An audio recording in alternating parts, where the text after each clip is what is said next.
여러분, 지금 화면 속 장면을 보면 어떤 이미지가 먼저 떠오르시나요?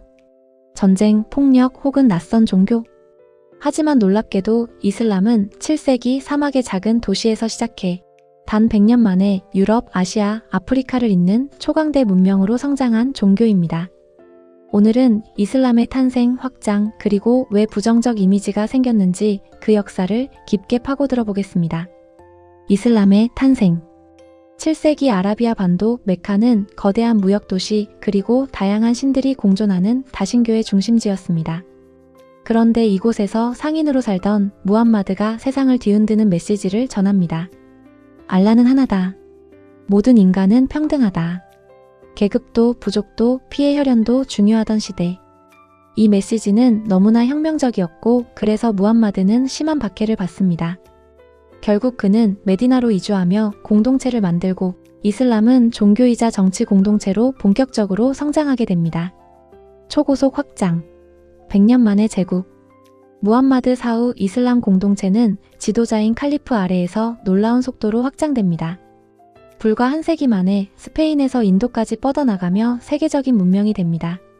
그렇다면 이 확장은 왜 가능했을까요?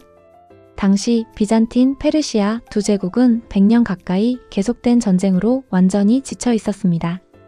이슬람군은 이 틈을 정확히 파고들어 거대한 영토를 차지할 수 있었습니다. 이슬람은 정복지에서 세금만 내면 종교는 자유라는 관용 정책을 펼쳤고 강제 개종보다 효율적 행정과 안정으로 더 큰 지지를 얻었습니다. 뿐만 아니라 전사보다 상인들에 의해 더 멀리 퍼졌습니다. 특히 인도네시아가 세계 최대 이슬람 국가가 된 이유도 군사 정복이 아니라 상업, 결혼, 교역, 네트워크 때문이죠. 이 시기 이슬람은 폭력의 종교가 아니라 세계에서 가장 개방적이고 지적인 문명 중 하나였습니다. 황금기, 세계 문명의 엔진. 8에서 13세기 이슬람 문명은 인류를 몇 단계 끌어올립니다. 영의 개념 정립. 이슬람 학자들은 인도에서 들어온 영의 개념을 받아들였고 이것을 십진법과 결합해 계산법을 획기적으로 발전시켰습니다. 대수학의 탄생. 9세기 바그다드 천재학자 알-카와리즈미는 미지수를 다루고 방정식을 해결하는 방법을 체계화했습니다. 아리스토텔레스 철학 번역. 바그다드의 지혜의 집에서는 수백 명의 학자들이 그리스 철학, 의학, 천문학 책들을 아랍어로 번역하고 연구했습니다. 그 밖에도 의학, 천문학, 지리학의 비약적 발전과 코르도바, 바그다드, 카이로의 세계 최고 도서관들을 꼽을 수 있습니다. 당시 유럽은 중세 암흑기였지만 이슬람 세계는 세계에서 가장 밝은 지적 센터였습니다. 그런데 왜 사람들은 이슬람을 부정적으로 볼까? 오늘날 많은 사람이 이슬람을 떠올릴 때 전쟁, 테러, 극단주의를 먼저 생각하곤 합니다. 그 인식이 생긴 배경은 크게 6가지입니다. 폭력적이다는 이미지. 왜 이슬람은 폭력적이라는 이미지가 생겼을까? 그 이유는 뉴스에서 주로 다루는 것이 전쟁, 테러 중심이기 때문입니다. 자극적인 장면이 반복되며 무슬림 전체가 그런 것처럼 보이게 되죠. 그리고 무슬림의 종교적 의무를 뜻하는 지하드.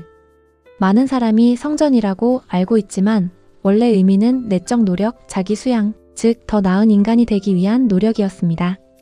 즉 지하드는 곧 전쟁이 아니라 가장 먼저는 자기 자신과의 싸움, 그리고 공동체를 지키기 위한 방어적 노력입니다. 이마저도 가능한 한 피해야 할 최후의 수단으로 다뤄졌지만 현대의 극단주의 단체가 자신들의 정치적 목적을 정당화하기 위해 지하드라는 개념을 왜곡했습니다. 결국 소수의 극단주의자들이 만든 이미지가 이슬람 전체를 덮어버린 것입니다. 여성 억압의 종교라는 오해, 히잡, 니카브, 차도르. 이런 복장 때문에 이슬람은 여성을 억압하는 종교다라는 인식도 강합니다. 하지만 현실은 지역마다 큰 차이가 있습니다.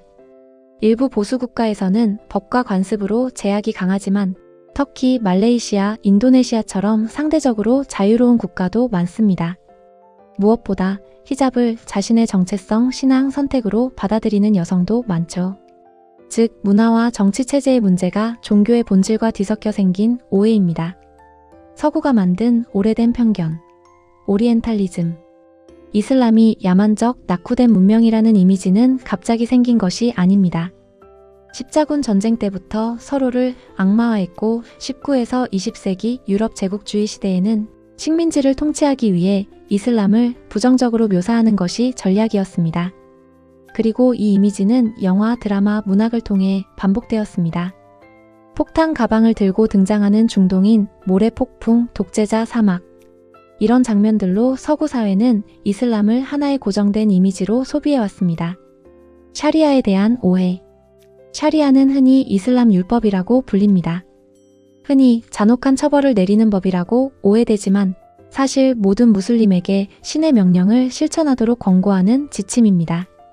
그러나 실제로는 각국의 문화와 현대적 가치에 따라 그 적용과 해석이 달라질 수 있습니다. 손절단, 돌로 치기 같은 극단적인 처벌은 일부 보수 국가의 해석에만 해당되며 대부분의 무슬림 국가에서는 일반 형법과 민법을 사용합니다.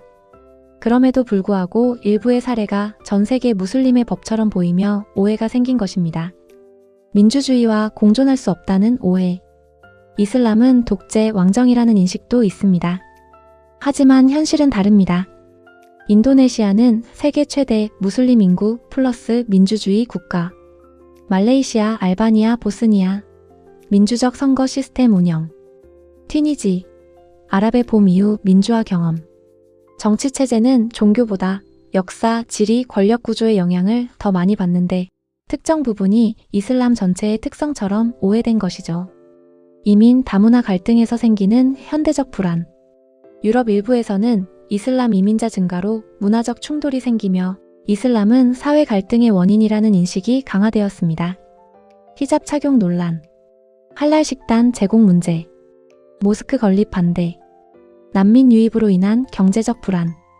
이러한 사회, 경제적 갈등이 종교 자체에 대한 부정적 시각으로 연결된 것입니다. 이슬람은 처음부터 끝까지 폭력의 종교가 아니라 사람을 하나로 묶고 학문을 꽃피운 문명이었습니다.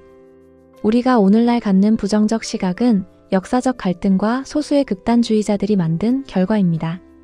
한 종교를 보려면 지금 눈앞의 모습뿐 아니라 그 뒤에 1400년 역사를 함께 봐야 합니다. 오늘 영상이 그 오해를 조금 풀어주는데 도움이 되었길 바랍니다.